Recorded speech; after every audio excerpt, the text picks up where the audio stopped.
오늘 욥기 강의 마지막 시간입니다. 42장 7절부터 17절 말씀을 통하여서 더 복을 주시니 라는 제목으로 말씀 나누도록 하겠습니다.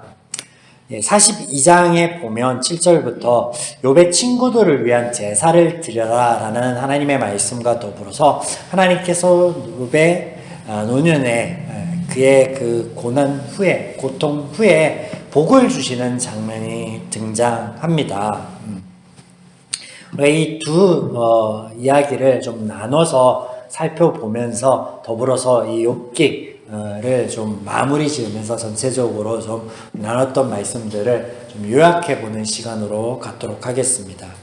먼저 욥의 친구들을 위한 제사 드림에 대해서 하나님께서 번제를 드려라 라고 하신 것에 대해서 좀 보겠습니다. 9절 보시면 세 명의 친구들에 대하여 언급을 하고 있는데 엘리후에 대한 언급이 빠져 있습니다. 그래서 사람들이 엘리후 뭐지?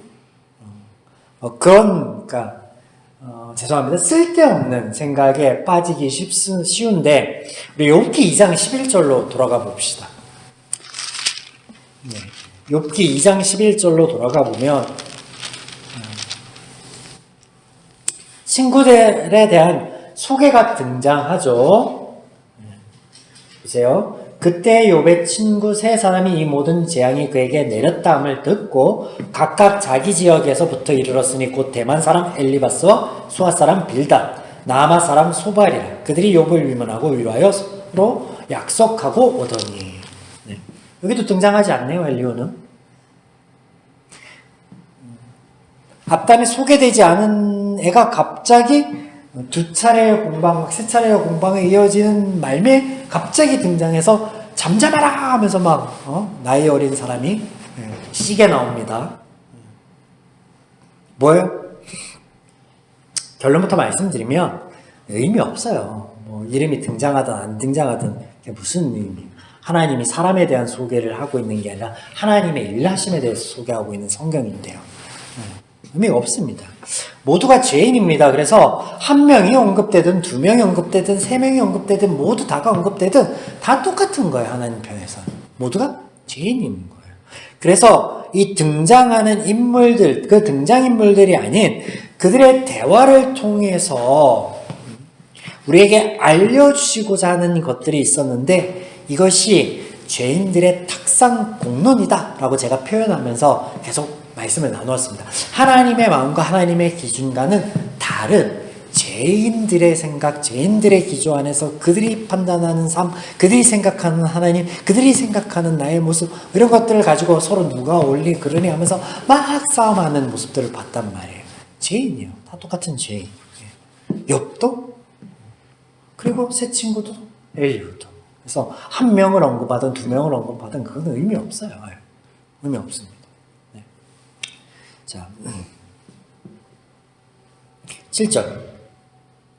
여호와께서 욥에게 이 말씀하신 후에 여호와께서 대만 사람 엘리바스에게 이르시되 내가 너와 내 두 친구에겐 노하나니 이는 너희가 나를 가리켜 말하는 것이 내 종 욥의 말같이 옳지 못함이라.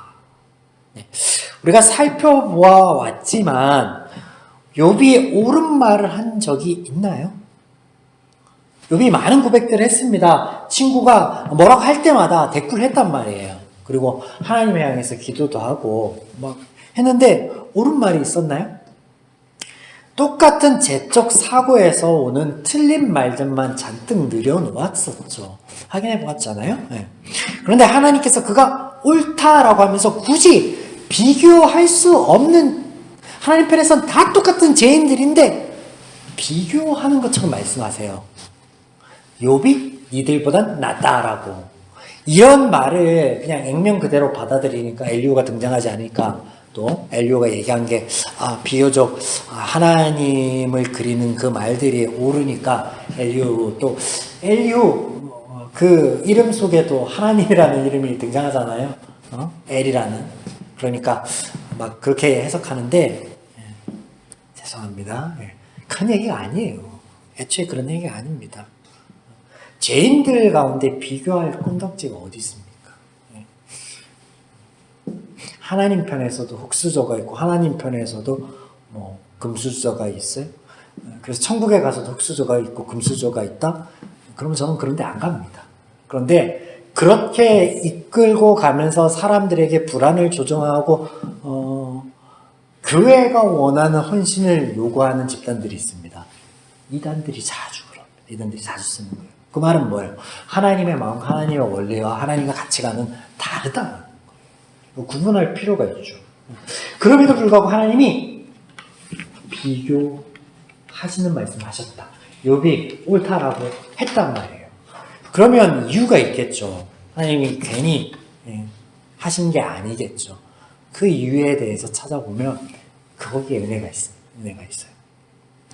자, 이 말씀에서 하나님께서 우리에게 보여주시는 것, 정작 가르쳐 주시고자 하는 것은 따로 있습니다. 그래서 이 비교하여 사용하시는 말씀과 더불어서 번제를 드려라 하신 것, 그리고 친구들에게 하신 것을 종합적으로 좀 살펴보면 두 가지를 우리가 볼 수 있습니다. 첫 번째는 관계 안으로서의 초청입니다. 이게 무슨 말인가? 하나님께서 욥에게 말씀하시고 하나님에 대해서 알려주심으로 또 욥의 고백을 통해서 하나님과 욥의 관계가 회복되어진 것을 우리가 봤습니다. 앞단에서. 자, 그런데 욥을 통하여 번제를 드림으로 이 관계 안에, 회복된 욥과 하나님의 관계 안에 누구를 초청하고 있는 거예요? 친구들 초청하고 있는 거예요. 그 말은 욥과 그 친구들을 하나님이 똑같이 사랑하시며 똑같은 은혜를 베푸시며 똑같은 관계 맺기를 원하신다라는 거예요. 그러므로 앞서 얘기했던 구분, 죄인들 간의 비교 이런 건 없는 거죠. 욥을 부르신 것과 같이 그들 또한 부르고 계시다라는 거예요.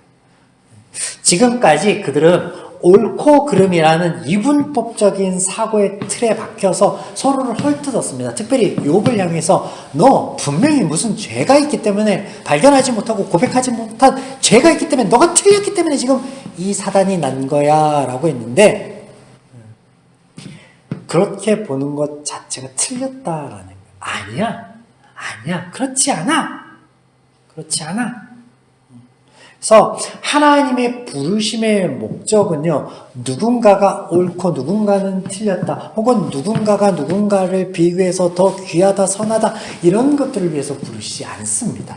뭘 위해 부르시냐면, 관계 초청, 즉, 다리 놓는 자들을 역할로 부르시는 거예요.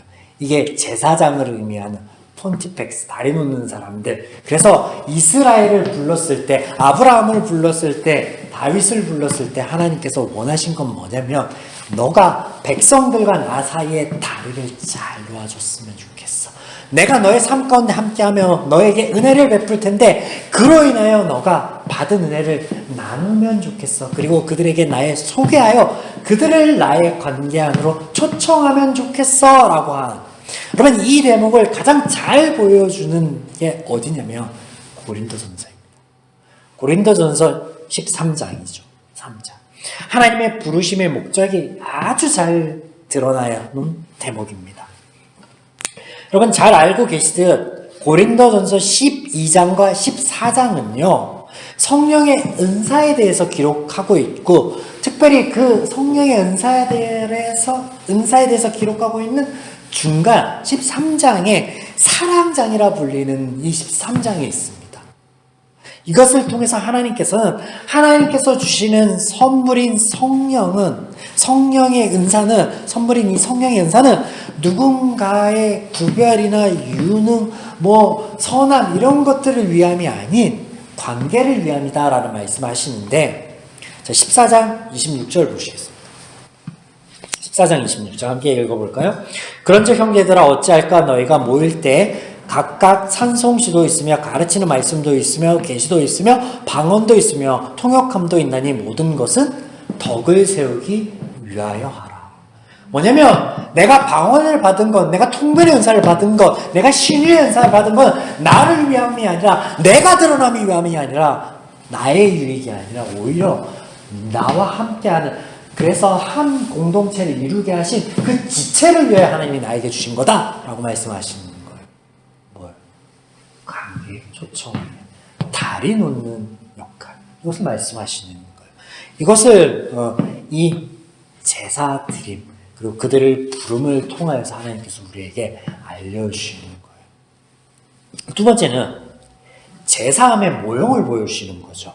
욥기를 시작하면 첫 시간 욥기 안에는 하나님의 일하심을 함축적으로 묘사하고 있다. 아주 시적으로, 시문학의 형태로 그렇게 말씀을 드렸습니다. 그래서 욥기는 창세기부터 에스더서까지의 하나님의 일하심에 대한 에필로그가 되며 또 이사야서부터 시작될 하나님의 일하심의 프롤로그이다. 이것을 말씀을 드렸습니다. 그래서 이 제사함을 위한 번제, 이것이 그리스도에 대한 모형을 말씀하시는 거죠. 그리고 그 뒤에 관계 회복과 더불어서 삶이 회복되어지는 것을 보여주므로 전인격적인 회복이 일어날 것에 대해서 말씀하여 주시는 부분이 복음서부터 로마서에서 등장하고 있는, 그리고 그 결과로 나오는 서신서들의 우리의 모습이 아니냐. 그렇죠? 그겁니다. 그래서 8절에 보면 이것이 하나님을 위한 것이라. 성경에 하나님을 위하여 하라고 나온 건 하나도 없는 것 같아요. 보시면 너희를 위하여 번제를 드리라. 너희를 위하여. 출애굽 후에 이스라엘 백성들에게 여러 제사 제도와 또 규율들을 말씀하신 것, 그들이 율법이라고 얘기한 그것들은요, 그들을 위한 거예요. 그들을 옥죄고 그들을 어떤 규율 안에서 같이 가기 위한 게 아니라 그것을 지킴으로 평안과 자유함을 누리게 하시기 위함인데, 마찬가지죠. 하나님을 위한 것이 아니라 그들을 위한, 우리를 위한 그것을 보여주신다. 십자가의 위에 사역의 모형을 보여주신다. 정리하겠습니다. 욥의 친구들을 위한 제사 드림은, 이 번제는 옳고 그름의 문제, 비교의 문제가 아닌 하나님의 은혜로, 하나님의 회복된 관계로의 초청을 우리에게 보여주고 계신다라는 것. 그리고 그를 위한 하나님의 집중적인 가장 중요한 사역, 그리스도의 모형, 제사함을 위한 번제, 이것을 보여주고 있는 것이다. 정리하고 다음으로 넘어가겠습니다. 자, 10절. 욥이 그의 친구들을 위하여 기도할 때 여호와께서 욥의 공경을 돌이키시고 여호와께서 욥에게 이전 모든 소유보다 갑절이나 주신지라. 얼마만큼 주셨는지 기록하고 있죠. 12절. 여호와께서 욥의 말년에 욥에게 처음보다 더 복을 주시니 그의 양 14,000과 낙타 6,000과 소 1,000결이와 암나귀 1,000을 두었고 또 아들 7과 딸 3을 두었으며. 자, 여기 이제 명확한 숫자가 등장하죠. 자녀들을 10명을 두고 엄청나죠. 낙타, 소 1,000결이면 한 결이가 2마리죠. 끄는 애들. 4마리가 끌면 한 결이면 이제 4배가 되는 거죠. 이렇게 이 대목을 단순히 셈을 하면 안 됨을 지금 말씀을 드리는 거예요. 앞서와 똑같습니다. 하나님의 일하심에 대한 것을 함축적으로 아주 시문학으로 이것을 하고 있다. 욥기의 특징을 말씀을 드렸었죠. 네. 하나님께서 흥부전의 놀부도 아니시고, 우리가 너무나 잘 아는 흥부전의 놀부 잠시 떠올려 볼까요? 흥부가 제비다리를 고쳐주어서 큰 부자가 되었죠. 욕심 많은 놀부가 어떻게 합니까? 멀쩡한 제비다리를 분질러 버리고 고쳐주죠. 그래서 어떻게 됩니까? 벌을 받습니다. 하나님께서 사단과의 입씨름을 하시면서 하나님의 허용하심으로 고통이 욥에게 왔다. 모든 고통은 하나님과, 그러니까 고래 싸움에 새우 등 터진다고 하나님과 사단의 그 싸움에 왜 욥이 고통을 받냐고요. 그리고 욥이 고난을 견디니까 잘하였다 칭찬하며 복을 베려 주셨다. 이렇게 받아들이면 어떻게 됩니까? 말도 안 되죠. 이런 하나님이면 안 믿을래요. 제게 2딸이 있는데 데려가고 나중에 더 예쁜 내 딸을 줄게 그러면은 집어쳐 그럴 거야. 말도 안 되는 거예요. 말도 안 되는 겁니다. 네. 욥기의 이야기에 처음부터 희곡의 형태로 쓰여졌음, 또 등장인물들 간의 대화를 통하여 이 이야기를 이끌고 가신다 라고 말씀을 드렸고, 이때 여기 등장하는 인물들은 하나님과 사단을 빼면 상징적이다. 그래서 욥과 친구들은 모두 죄인을 가리킨다 말씀을 드렸습니다. 여기 마지막 대목은 이 죄인과 하나님의 관계의 회복을 통하여서 삶 또한 회복되어짐을 보여주시는 대목입니다. 함축적으로 보여주는 거예요. 단순한 셈 더 받은 거, 그래서 앞에서 얘가 재산이 얼마나 됐었지 하면서 뒤에서 정말로 배가 됐나 막 이렇게 그렇게 보면 안 됩니다. 자, 왜 이런 말씀을 제가 여러 번 강조해서 드리냐면, 오해하지 말아야 될 대목이 그런 거예요. 왜냐면 하나님과의 관계가 회복되어져서 우리의 삶도 회복되어졌다 라고 지금 말씀을 드렸잖아요. 그러면 삶이 회복되는 것이 뭐지? 부자가 되는 거야, 욥처럼? 동방에서 가장 귀한 사람이, 존귀한 사람이 되는 거야? 권세 잡는 쪽으로, 그런 쪽으로 생각하시면 안 된다라는 거예요. 삶 가운데 욥이 잃어버렸던 것, 죄 가운데 빼앗기고 놓치고 있던 것들을 다시 회복하는 것으로 등장합니다. 그래서 그전에는 욥의 공경에 처해 있을 때 모든 사람들이 욥을 비난하고 욥의 친구들이 위로하러 와요. 위로는 안 하고 그를 질타였는데, 이게 보면 막 위로하여 주고 금고리 주면서 가고 막 욥을 막 이렇게 막 보듬어 주는 장면이 등장합니다. 그리고 잃어버렸던 가족이 다시 찾는 거, 잃어버렸던 그의 그 일 터전을 다시 회복하는 것으로 등장하는 거예요. 무슨 의미인지 이해가 되시죠? 죄로 인하여 얼룩진 삶과 그 아픔을 씻겨주시고 계시는 것을 보여주고 있는 거예요. 그래서 앞서 2번의 시간을 거쳐서 하나님이 등장하셔서 욥의 문제를 해결해 주시는 게 아니라 하나님을 알려주시고 죄가 무엇인지에 대해서 깨닫게 하시는 쪽으로 하나님이 역사하여 주신다 라고 나눴었죠. 네. 자, 본문에 보면 재밌는 대목이 또 있습니다. 굳이 등장하지 않아도 될 것이 등장하고 있어요. 뭐죠? 굳이 안 나와도 되는데 나옵니다. 욥의 딸들의 이름이죠. 아들들의 이름은 안 나오는데 딸들의 이름은 굳이 등장하지 않아도 되는데 등장합니다. 14절. 첫째 딸을 여미마라 이름하였고, 둘째 딸을 그시아라 이름하였고, 셋째 딸을 게렛합북이라 이름하였다. 자, 의미가 있어서 등장하는 거예요. 이 이름들이. 보겠습니다. 첫째, 예미마. 제가 그 히브리 원어로 읽습니다. 그 우리말 성경하고 조금 차이 있을 수 있어요. 첫째, 예미마. 따뜻함, 애정이 깊은 이라는 뜻을 가집니다. 둘째, 케치야. 이는 계피를 의미하는데, 고대로부터 이 계피는 진한 향기를 내뿜음으로 제사에 사용되는 아주 귀한 나무입니다. 그러므로 이 이름은 존귀함 혹은 죄사함 의미로 우리가 볼 수 있겠죠. 마지막 셋째, 케렌 하푸크.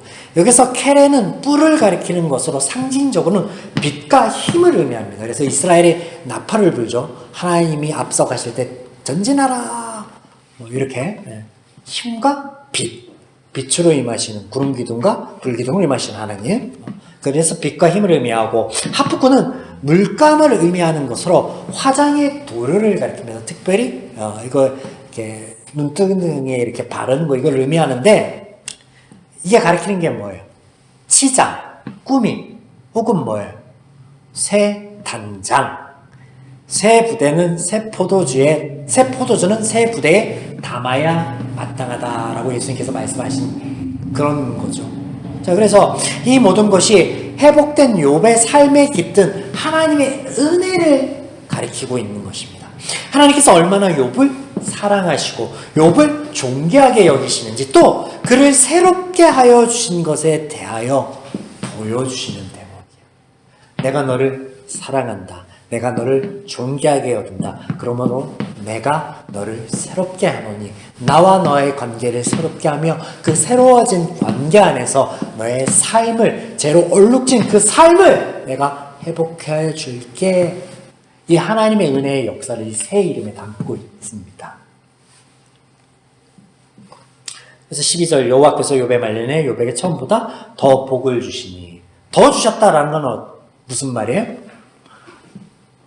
욥에 처음에도 주셨고 폭풍 속으로 폭풍 가운데 우리 했죠? 욥이 고난받을 때도 복을 주셨는데 이 말이 보면 하나님께서 인간을 창조하신 목적이 복 주시기 위함이다라는 것을 알 수 있는데 아담과 하와를 창조하신 후 제일 처음 하신 일이 뭐예요? 복을 주셨습니다. 아브라함을 부르면서 하나님과 사람 사이 다리 놓는 역할을 하는 백성들을 만들 때 하나님이 아브라함을 부르면서 제일 먼저 하신 게 뭐예요? 복 주시는 일이었습니다. 네. 오늘 욥기에서도 동일한 것을 보여주고 계십니다. 하나님께서 욥과의 관계를 유지하시고 그 유지하시는 목적, 욥의 죄를 사하여 주시고 그 관계를 새롭게 하여 주신 가운데 제일 처음 하신 이것으로 알려주시는데 그게 뭐예요? 복 주시는 것. 저와 여러분이 이 땅에 있는 것 하나님의 복 주심의 안에 있고 그리고 우리가 오늘 살아가는 것 하나님의 복 주심의 은혜 안에 있으며 또 내일을 살아갈 것도 하나님의 복 주심의 은혜 안에 있는 것. 이 모든 것이 하나님의 은혜이다 라는 거죠. 우리가 쉬이 인정하기 어려울 때도 있습니다. 우리의 삶의 모든 것이 하나님의 은혜인데 행복하고 즐거울 때도 있지만 그렇다고 시련과 아픔이 있을 때조차도 하나님의 은혜입니다라고 인정하기가 쉽지는 않습니다. 그러나 오늘 욥을 떠올려 보십시오. 그와 같이 시련과 아픔을 통하여서도 하나님은 우리와 함께하고 계시며 폭풍처럼 빈 공간이 없이 틈이 없이 강렬하게 이를 통해서 하나님을 배우며 하나님의 선용하심을 우리는 종국의 욥과 같이 경험하게 될 것이기 때문이었습니다. 잊지 마시기 바랍니다. 호세아 11장 말씀을 보며 말씀을 마무리 짓겠습니다. 호세아는 북왕국 이스라엘에 활동하였던 선지자입니다. 우리가 이미 강해들을 통해서 확인하였지만 북왕국은 그들의 역사는 죄로 인하여 점철된 아픔의 역사입니다. 그러나 그 안에도 하나님의 은혜는 늘 있었습니다. 하나님이 그들을 징계하고 그들을 심판하고 그들을 막 저주만 한 게 아니에요. 하지 않았습니다. 살펴봤죠 이미. 하나님 그들을 복을 주시기만 했습니다. 보겠습니다.